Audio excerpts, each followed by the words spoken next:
everybody, Master Marcos here. And I'm here with my main man Malik. He's going on Teenage Superstar at FFA. How you feeling, sir? Feeling great, coach. Good, good. It's always feeling great, man. So here we go. I'm going to go to one of my favorite takedowns, which is the arm spin. And I'm going to do is I'm going to first demonstrate it, and then I'm going to break down the way I set it up. From here, boom, takedown. Okay? So that's the takedown. Let me explain it. Now I'm going to first show how to do it very straight up, simple, like static, locked up from the over-under. And then I'm going to show you setups to get the position. So first of all, we'll start from the over-under. Basic fundamentals of over-under. The side I have the underhook on. Well, the over-under position is a neutral position. We have an underhook on one side, and he has the underhook on the other side. And I have this trapped here, and we're here, and it's totally neutral. My head is on the side of my overhook. So it's like we fit, boom, shoulder to shoulder. In other words, I'm not this way, which feels awkward. This feels more natural. That being said, the side of my underhook, that's the foot I have in front. So for this particular technique, whenever I use my over-under, there's lots of ways to do the arm spin. There's lots of ways it's taught. I'm going to show you the way I do it. And I think I have a couple particular details to the way I do it that very few people do. One of them is whenever I lock the over-under position, my grip here, a lot of people will grab here, or they'll make a fist through here. Personally, I make a clamp, and I come right underneath the armpit this way, and I clamp in here. And this is where I keep this like a death grip. And it's going to come into play in a second. I have a whole series of takedowns that depend on this grip. The first one, though, is going to be the arm spin. So now the hands on the underhook here is going to come and shoot my arm on my shoulder underneath his armpit. And to do this, I need to bend my knees a little bit to get underneath. So from here, I bend a little bit, I come through here. Now I have two ways to set up the footwork. My foot can step one, and then my other one, two, where I get my feet perpendicular to his feet. Or I can do the Michael Jackson kick, where I come here, my shoulder comes here, and this leg kicks out like Michael Jackson. Boom, to get to that position. Either way is fine. The main detail that we're looking at, if we can get my feet there, Mr. Cameraman, when I come through here, and I go 1, 2, is that my toes are pointing perpendicular to his toes. So his feet are pointing that way, and my feet are pointing this way. Now this throw is different than the judo ippon seonagi, because in the judo seonagi, they come here and they throw over the back this way. The reason why I don't like that technique is because a lot of times they can take your back, and if you mess it up, now they have the hooks on your back. Okay, this technique, in my opinion, for MMA and Jiu-Jitsu is a little safer. Because what's happening here is that when I come through, I'm going till I'm facing the other way. Here. Now here, it's harder for him to jump and take my back. I'm in a safer position. Okay, let's get another angle. So here, my shoulder comes underneath. 1, 2, I'm right here. Okay, my feet are perpendicular to his feet. My death grip stayed high. Now my other hand supports the death grip. I drop to both knees and I bring my shoulder to the mat like so. Okay, so my shoulder, just like this, to the mat. Now let me go over the mistakes. Okay, lots of common mistakes that are made here. First mistake, the death grip isn't there and they're grabbing here. So what's going to happen when you grab here, or if your grip slides, you might start here, and so I come here, the grip slides, and then I get to here. Now what happens when I hit my knees, and I try to do this, if he sprawls on top of me, okay, I won't turn him. He can post in his hand, and I won't turn him. Okay? That's what's going to happen if the hand slides down. He could just sprawl, post the hand out, and take it. You have to be all the way up underneath the armpit to have that full shoulder control to turn him. Next mistake when people are learning this technique is that when they're learning it, they get confused and they shoot their head through like this. And they're like, oh, okay? Your head doesn't go through. It's just your shoulder. Now the next common mistake, people get too antsy and they get to here, and now they're trying to throw him. Remember what I said? You got to keep going till your feet are perpendicular. Okay? Now from here, once you get to that position, let's get another angle so I can face the camera. So here, okay, once you get to here, another mistake people make is they get a little excited here, and they'll drop to one knee to try to throw, or they'll start trying to throw from here. Drop to both knees, boom.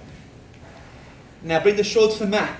The final mistake people make is that when they drop the shoulder to the mat, they roll with it, and they land like this, okay? In freestyle wrestling, where they're scoring points like this, or in judo, sometimes guys will land and just not care because they're winning here. But at MMA and jiu-jitsu, all I'm doing here is giving an opportunity to try to work something here and frustrate me. And I may end up on top, but I'm frustrating the situation. Okay, once I'm here, bang, stay on your knees so you can cover on top. And the final mistake is that people keep the arm loose on the throw. They get excited when they're throwing them, they let them loose, so this happens. So people come here, and they go like that, and then the guy rolls out, scrambles, and gets on top. You gotta keep control of that tricep. I'm not depending on this move to knock the person out. I want to cover on top at the end. So when I throw, I keep the tricep so I can cover on top and finish my takedown. Now, if your death grip does slide a little bit, and he's able to sprawl on top of you, there's a beautiful plan B that we have that was very reliable. So I'm here. This may also happen to you, even if you have a good death grip. The only real counter he has when you do this quickly, because if I'm here and we're grappling, boom, boom, boom, and I go here, the only thing he can reliably do from here, because rear naked choke is out of the question from here, okay? Him taking my back is pretty out of the question. The main thing he can do is sprawl from here. Go ahead.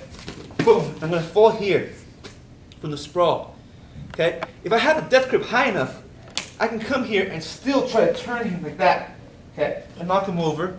But a lot of times with the face plant, it's going to happen and stuff. My grip may loosen a little bit, and he's got a strong sprawl, and he's posted out, and I can't turn him. I'm going to keep this as strong as I can. This hand's going to grab his far ear. Now I'm going to get off my knees, I'm going to walk around.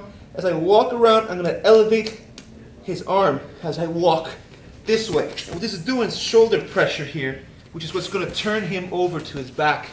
And then I take the position on top. A lot of times when you do this technique to a heavyweight, it actually be a submission hold. A lot of times, I don't know why, but with the heavyweights, I guess because the way their body's proportioned, they don't have the ability to roll over like that, and you just feel shoulder pressure. I've actually had heavyweights tap out to that move. But lighter guys will roll through it. When I lock up from the over-under, what I'll do is from here, I'll pull on the underhook like this, and it kind of winds my body back. So from here, I pull the underhook, I take a little step back, and I pull. So you see how my body's like kind of coiled. And from right here, this shoots right through. And this thing loads them up very nicely. Again, we'll do another angle. So here, bang.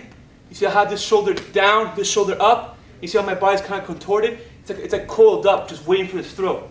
From here, I shoot through here. Boom. One more time. Just like my number one setup from this move. Bang, from right here, right?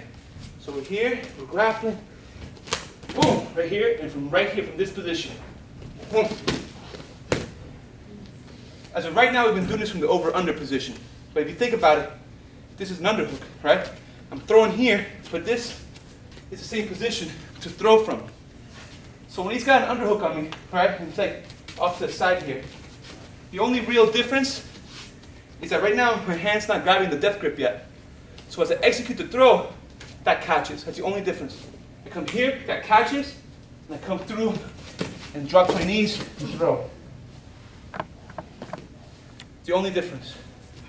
Everything's the same. Then the underhooked, right? All I'm doing different is that this is here and it slides and it catches right underneath the armpit. As it catches, I shoot through and I do the same two-step, boom, boom, to this position, support, knees, drop. So now we know how to hit this off of an underhook. I'm sorry, off of an overhook. This is one of my more popular setups. So I'll shoot a double leg, and he'll catch an underhook to counter me. So I'll shoot, and he'll catch an underhook here. And I just stand up from here, from right here, boom. And that works really well for me. Remember I said I had a series of moves I like to do that death grip. I guess I'll just show another move.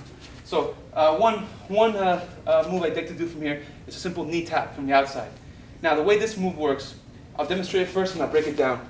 So I'm here, boom, just tap him down this way. So what's happening there is that I'm using my death grip. I'm going to pull and get him to step heavy here. So he puts all his weight on the lead leg. So I'm here, right? I go, boom, so all his weight's here. Because right now, if I just block his knee and try to pull him over, he's got a 50-50 weight of his weight on each leg, to be harder. But if I can get all his weight to land that foot, all I have to touch here. Now once I touch here, once I touch this leg, this death grip and this leg circling back is what's going to knock him over. I'm going to pull, step back as I block here, like so. And notice I keep this grip here so he won't roll away from me. So I can cover, knee on belly, whatever I'm going to do. So smoothly, this knee tap finishes like this. We're here, we're grappling, hook, boom. You know you did it right when he goes down fast with the tap. If you're here like trying to push into his knee with your hand, you didn't do it right. You pull, so all his weight lands forward, and you just block the knee. And the main ingredients is pulling the death grip as I step back. If you're grabbing down here, it's not going to be the same. When I come here, he resists, pulls back with his arm, and it takes away from there. It's got to be high here, because this, look, let me give you an example. Look at his upper body here, his shoulders. When I shake here, it doesn't move much. With the same amount of energy, I go to the elbow, now it's moving more. When I come here, the same amount of energy is moving his whole upper body, because the energy dissipates as it goes up the arm. So, if I'm here, I'm trying to pull, it's going to dissipate. I want to grab it here. So when I block and pull, it's a lot of power. Sorry about the cage in you. I'm abusing my leg with headbutts and cage throws. Okay? So why did I show this move? Because this move sets up one of my key steps for arm spin as well. Because what happens is, sometimes I come here, and when I block here, and if I don't get it perfect, he tries to jump around from my back. Go ahead. And get behind me. Maybe throw the hooks in, you know. Go ahead and put the hooks in. Okay, boom, you know. And start working his way behind my back. So my plan B from here is when I come here, and he goes around, I step through into my arm spin setup. See how I did that? I'll do it one more time. So I'm here, boom, he comes around. As he comes around, I step through, arm put under the shoulder, and cut the angle on him. So in smooth motion, it looks like this. From here, I come here, bang, he comes around, boom. I got a couple requests to show a few setups. I hope that the setups I showed right now added to your repertoire. And I hope that if you didn't see my other video, that this video gave you nice details and stuff. I appreciate feedback, so if you hit this move in training or in a match, just post it up on my Facebook page at www.facebook.com/MarcosAvalon, or you can just go to marcosavalonfans.com and just forwards over to the Facebook site. And just let me know if it works out for you, okay? Or drop a comment here on this YouTube video, post it up in the forums, whatever. Help me promote my gym and my services, okay? Also, if you are from South Florida, come check us out. One of the headstrokes of the Freestyle Fighting Academy. We have locations in Dade and Broward County. We're the only 24-hour gym, 7 days a week, okay? And we have classes going on from 6 in the morning to 1:45 in the morning, and the time in between is open mat. We have 2 full-size training rooms, full-size weight room, showers. We are right now in the process of opening up a 3rd room, another 4,000 square feet, boxing ring cage, all the amenities you need, and great world-class instructors. And on top of that, we have a 30-day free trial to try us out. If at the 30th day you don't like it, you just literally walk away. We also offer a free private lesson, a free uniform, and on top of that, we have a 60-day money-back guarantee. So if you try if you're here and you try all our classes out for 2 months and you feel like you're not getting any improvement, we give you your money back. There's nothing to lose, okay? You can check out more about our school at www.bestfreetrial.com, or give us a call at 1-888-FFA-GYMS, which spells out 1-888-332-4967. And you can also send an email. If you want to send an email, we'll give you a call. Send an email to info@ffagym.com.